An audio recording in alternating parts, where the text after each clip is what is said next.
Hey everyone, welcome back to Background Buzz Reviews. Today we're going to review The Shape of Water.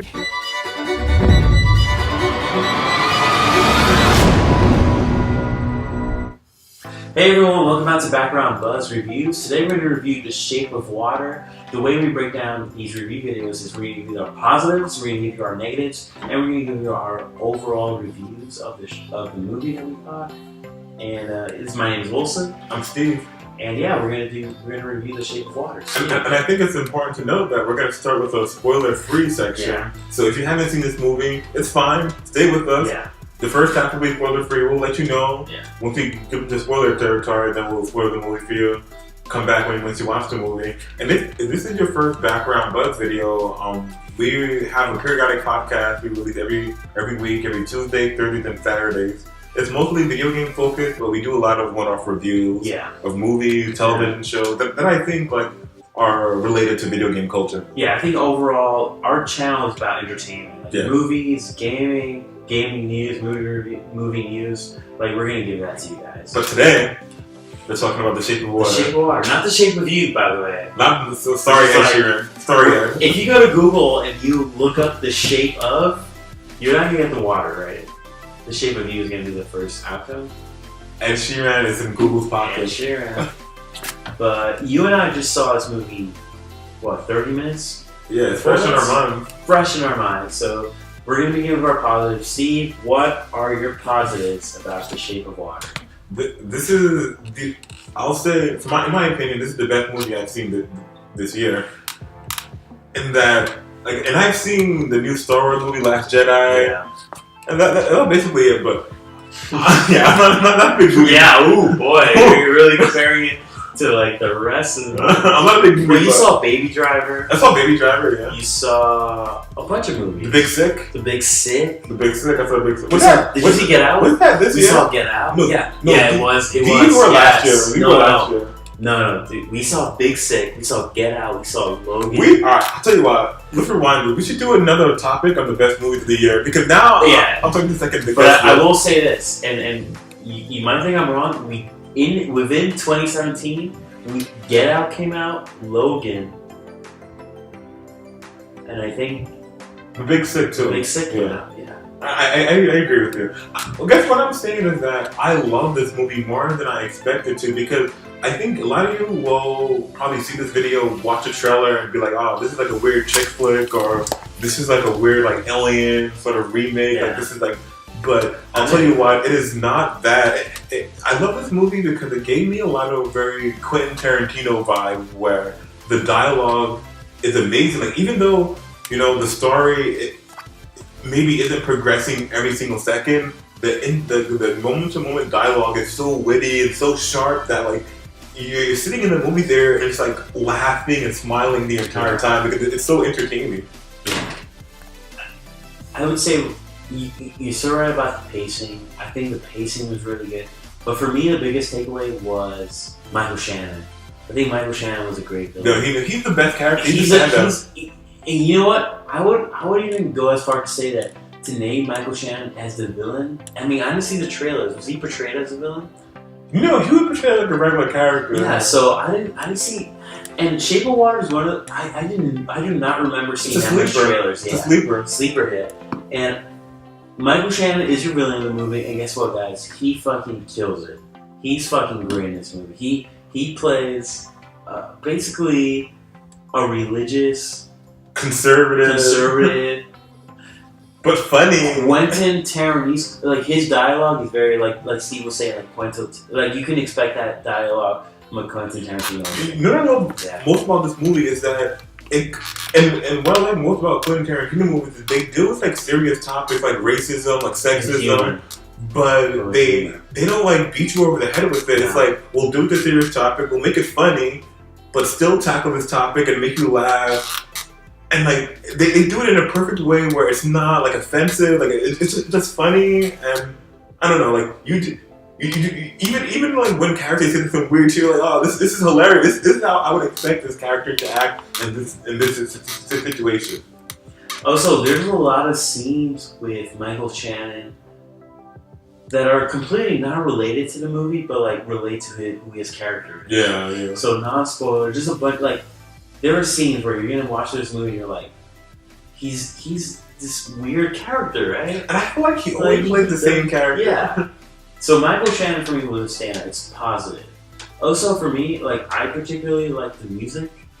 Like for me, Guillermo del Toro is known for he likes fairy tales, but he likes dark fairy tales. He's more of like he likes the Grimm brothers tale, like the actual like Red Riding Hood getting actually eaten by the wolf. Like they're more into that. And for me, this was it fit right into that. It was this love story between a human and like this mythical creature, but it was. Was the mythical creature very reminiscent from Mass Effect Andromeda? Absolutely.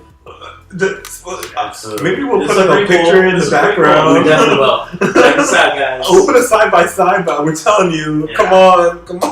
I don't want to say Guillermo in doing some copyright infringement, but you make a decision for yourself. So Guillermo might or might not have played Mass Effect 2 and might or might not have been inspired. Regardless of the fact, he presents us with a very interesting character. Also, I want to mention this. He made this whole movie under $20 million. In an age where we have bloated like movie budgets, you're right? Like Justice League was over 100 million, even more. Last Jedi over 150 million. Like all these movies are coming out that spend so much money to make money. And look, $20 million. But one of the best movies I've seen all year. A big budget, like we could talk about this later, but I think that my favorite movie of the year would be like The Shape of Water. This is definitely last year, but what's the Quentin Tarantino movie? The Hateful Eight, The Big Sick. I feel like these aren't high budget movies. I feel like for me, what makes a movie great isn't cool CGI effect, isn't glowing in the dark stars.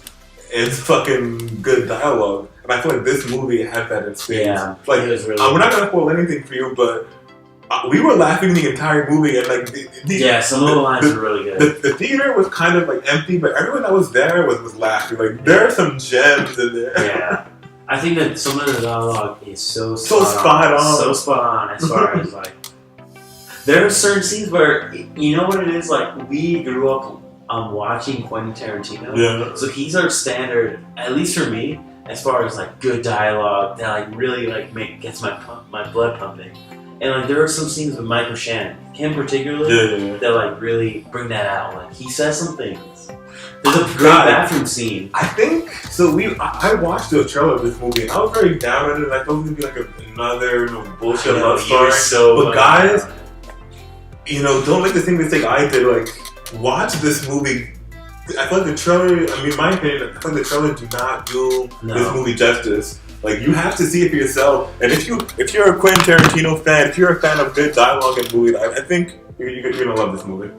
Also, if you guys are a fan of like time set pieces, like something in the past, this movie takes place during the Cold War, back in the day, and you feel that through the car that they ride, through the what's going on TV, the Cadillac. What's going on, the TV screen that they have, all of it gives you that feel of like, oh, we're back in time. It gives you that feel. And I liked every character that they gave us. I liked the protagonist, the woman. I liked the fish monster, that's what we call him.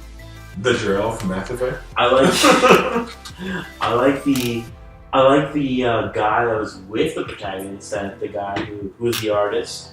I don't know his name. I even liked a scientist that works with it. Let's do our negative and let's go into spoilers. Fine, because it's hard to talk about. Yeah. Alright, so what are your negatives, Steve? I feel like they have the same negative that the third act of the movie kind of trailed. And the movie, the best part of the movie was that its dialogue is very like upbeat and funny. And the third act kind of gets like serious and not funny. The first 2/3 of the movie went so smoothly, and like there's a scene where there's this high climactic moment where like things are moving forward, and I thought that would be the end. and they would end it, but it kept They going. go on, yeah. It kept When going, and I was was like, okay. So to okay. the point where I went to use the bathroom in the movie, and I came back, and you was like filming in on what happened, and like I didn't care. I was like, Yeah. I feel like I've seen the good part of this Yeah. movie. This is filler now. Just to give the That is one closure. of those movies where, and you know what? To be fair, and I'm not. This is not to excuse anything, but like, it's hard to end something, right? Yeah. It's hard to say when is the end, but I can clearly feel that this movie had a momentum going, and then towards the end, it kind of Lost stretched it. out a little too far. It But stretched I out a little too think you have to look, even though this is a negative, I think you have to look at the movie holistically. Yeah. Kind of, if I'm going to bring it full circle back to Mass Effect 3, where maybe the ending was shitty, but holistically, this movie was a thrill ride. No, Like, total thrill overall, ride. like, I had a lot of fun in this movie. I would Even- definitely recommend it to anyone. even within that third act, there's a lot of gems. Yeah. There's a lot of dialogue. All I felt was like it could have been tightened up a little bit. Before we get into spoilers, closing thoughts, rankings. Rankings, I would say that this movie stands at a 9.5. Yeah. It's really fucking good. Yeah. Like, it is, and I was telling you this. It's a film. It's a movie that you go, the way it's shot, the characters, the story, the dialogue. It's a real film. You go in there, you're gonna enjoy the film. I would give it a 9.5 as well. This movie is nearly perfect. Yeah, it has flaws. It But has like, flaws, and any film has flaws. Like this, yeah, you guys, it's like, hard to be a masterpiece. I cannot emphasize as much. Please see this movie. Please, Don't. it's The so trailers good. the trailers are weird. They're shitty. Do not let Yeah. that discourage you. Watch this fucking movie. It is a good movie. It is one of the best movies of the year, I would say. Let's get into spoilers. Alright, guys. We're going to go into spoilers right now. But if you want to leave us at this point, please like, subscribe, comment, join us on our Instagram, join us on our page Instagram, our page. Just Do the whole 9 yards. do the whole 9 yards. But we're going to get into spoilers, and I feel like there's so much more to talk about. So thank you guys. Welcome to the Buzz. We're going into spoilers right now. So it happens in 3, 2. 2, 1. I'm just talking. Spoiler territory. I'm just idling. I'm just talking. I'm sorry. For me, that was the highlight of this Yes. movie. That's so fucking good. So for you, Shit like that Like is what makes a movie. the car salesman Yes. scene. And I'm guessing you all watched this movie, so we're just gonna like talk to you like you watched it. What's the guy's name? The religious dude. Oh. Well, You know what? You know what? Fuck it. Let me look it up. He's in the main villain of the movie. He's in a car dealership. He's like looking at a car. The salesman goes like, "Hey," like, he's like talking all of the good things about the car. It's mileage. His name is Strickland. Strickland is Michael Shannon. Strickland. So Strickland's an interesting character. So Steven, you said like he was like the main reason why you were interested in this. Yeah, Michael right. Shannon. Michael Shannon. He does great. He's a great character actor as far as playing a weird dude. You ever hear interviews with him? No, He's kind of a weird guy. I bet. And we love him from Boardwalk Empire. I thought he was great in Boardwalk Empire. And Hell and High Water. Oh no, Nocturnal Animals. He was really good in Nocturnal Animals.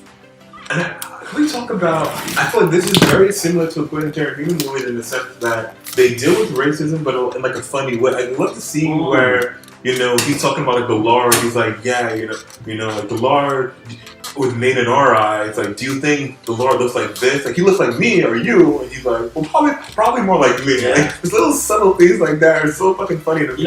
The whole movie was about that. Yeah, The whole there movie. was like a whole bunch of like little shots at that. But the whole movie was about someone who's different, right? Yeah. Whether it be race or sexual orientation, which is such fun. It was but I love how they don't beat you over the head No. with it, and it's not like preachy. It's like all like in comedy. I think that Guillermo del Toro likes fairy tales. Yeah, And fairy tales are known for giving you a lesson without beating your head over it. yeah. So Red Riding Hood, Three Little Pigs, right? It's like these are stories that teach you something, but in a way, when you're a kid, it takes as you grow older, you're like, oh, I understand what he's trying to say, and I think that he did a great job of that. It doesn't beat you over the head, Yeah, but you certainly got the subtleties you're in. You're not gonna miss it. Like you're not gonna be like, whoa, what's this movie about? You're obviously gonna understand what the subtleties. but I feel like it does it like in a way that's like still entertaining. Like the entire time, I was like, you don't know how many times I laughed during this movie. No, this movie was funny.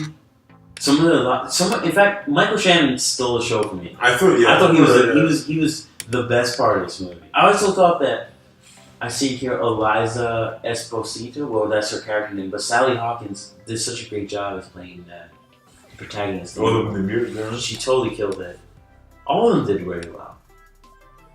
But Michael Shannon fucking killed it, man. He's great. I love good. The first time you're introduced to his character is in a bathroom scene, and it's the two maids, and he goes in, they're cleaning, he goes in, he uses the bathroom, he washes his hand before he uses the bathroom, and he's about to leave, and the girls are like, "Oh, are you going to use the bathroom? Are you going to wash your hands?" He goes, "You know, a man either washes his hands before he does his business or after. If he does both, you can tell there's a clear flaw in this character." And he says it in like this weird like southern accent that's like so funny, and you're like, what the fuck are you talking about? A man either washes his hand before or after, never both. He does both. Never both. Because you know what? It's a clear sign of this character. Oh, flaw in this character. Yeah, flaw in this character. It's like what? Like I love that dialogue where it's like, who is this guy? Yeah, I love that guy. Dude, and I'll tell you what. And the salesman scene. It wasn't just us. The entire movie did it when I burst out laughing during that. But also the salesman scene. He goes into a car show, right? Yeah. And he sees a Cadillac, and the guy, he's like browsing around, and like a salesman goes like, what is he saying? Oh, he's like, I'm just browsing. Michael Shannon says, I'm just go browsing. And the salesman goes, I'm just talking. And he just keeps going into his spin. He sells him that fucking Cadillac. He's selling the Cadillac. He sells him or you're just browsing. That's cool. I'm just talking. Like, love that scene. I love shit like that. That scene is great. That's and someone wrote that. That's like genius. Yeah. Like for me, that's art. I'm just talking. Right? Like people have like a weird sense of art. Maybe the picture. For me, it's dialogue. Not only did someone write that, but actors carried that out. Yeah, in a way like that made it work. Yeah. Yes, it made that work. Oh, I'm just browsing. Well, that's cool. I'm just talking. Spoilers. This movie was sold to me as a love story between a fish and a woman. Which you mean a drow and a woman? Huh? A drow. A drow and a woman, and it made me think of almost like a Twilight in a weird way. Yeah. Like this is just one of those. But it has depth. It's not good. And then you watch the movie. There are obvious to me not very social implications to what this creature represents. Yeah. But also, despite all that, there is a true like this girl is like she's lonely. She has a routine every day. She connects with this thing, and the guy that she's with, the artist, right? He's lonely too. And he's like he's a homosexual. Like he's a homosexual. They're together for like emotional relationship, but they're not like together. No, they I find each other. I love the subtleties of this movie where he's like, you know, he kicked the black couple out of his pie. He kicked the gay guy out of his shop, and he's like, "You have to leave. This is a family restaurant." Like I know, but also the guy, the artist, he's kind of aware of the social issues, but he also doesn't want to hear about it. Yeah. Because like I remember there's a scene where like they're like hosing down like black people. Yeah, he doesn't want to talk about it. And he's like, I don't really want to deal with that. Can you turn it off? Like he's a guy. And he doesn't want to help. Like he lives in his own bubble. He's so concerned about himself. He's like, I want to do art. I don't want to deal with real issues. And to be honest, I like that character, but not really, because the only reason he ends up helping out the mute girl is when he tries out his art thing and they turn him down. Like if they accepted him to like, oh yeah, you know, your art is good, welcome to the company, he would have like fucking ditched her. The only reason he went back was because he tried to submit his art and then they turned him down. Then he was like, okay, now that I have no other option, now I'll help you. Well, it's like, well, fuck you. Then. No, I agree, but also sometimes in life you need those like kicks in the butt where you're like, it makes you reevaluate your priorities, like what you like. Like so, he didn't get his art, and he's like, I'm an old man. He wears a toupee. He obviously can't hook up with guys because he's a homosexual. In a time where homosexuality was not seen as like a acceptable thing. And I think he just at the end realized, like, you know what? Why am I pretending? Yeah. Why am I pretending to be this artist? Why am I pretending to wear this toupee? Why am I trying so hard to fit into society? And he decided to fight against. I think he was inspired by this girl. No, for sure. He's like, you're so brave. You're so brave for fighting. You're so brave. Like, I'm not brave. He wears a toupee. He's so scared to let the world know that he's bald that he wears a toupee. But there's this girl fighting, and I think he was inspired by it. Overall, I love this movie. Yeah, this movie I would was good. highly recommend it to you. Yes. Do you have any closing thoughts? Closing thoughts would be, go see this movie. It is Please see one of this the movie. best movies of this year. Normally, we beg you to like and subscribe, but you know what? See the movie. Even if you don't like and subscribe, see the movie. Like that's how passionate I am about this movie. Yeah, go see this movie. This movie is great. Because I feel like I almost missed it. Like, it was kind of on a fluke that we decided to watch it. Not a fluke. I was aware of. No, but it was this or what was Disaster it? Disaster Artist. Which I heard for. Yeah, we can't talk to that, but I'm gonna go on a hunch and be like, this is better. Also, this movie is shot beautifully. I don't think we mentioned this. This movie was shot under $20 million. When you see this movie, it does not feel under $20 million. Was that prosthetics or CGI? I can't even tell. I think it was like a guy in a costume and CGI in the background. It looks so good, and they used it very effectively. Like the creature wasn't used that much. No. It was used just enough for the narrative. The whole movie felt so good. It was good. All right, did we give our ratings for this? I think Yeah, give it like 9.5, 9.5. Yeah. Yeah, But I feel like a number is meaningless. Like we love this movie. This movie was Definitely see it. Yeah. One One of the best movies we've seen all year. Tell us if you've seen this movie. Tell us your thoughts on it. After you see it, like, subscribe on this video. Tell us what you liked or what you didn't like about it. If you have any suggestions or any movie that you saw that maybe we didn't do a review on, send us an email or a comment below, and maybe we'll watch it and do like a video for you guys. Yeah. And until next time, I'm Steve. I'm Wilson. Thanks for watching. Thank you. This is Background Buzz Reviews. Like, subscribe, comment, all that good stuff. Keep the buzz going. Buzz going. Later, guys.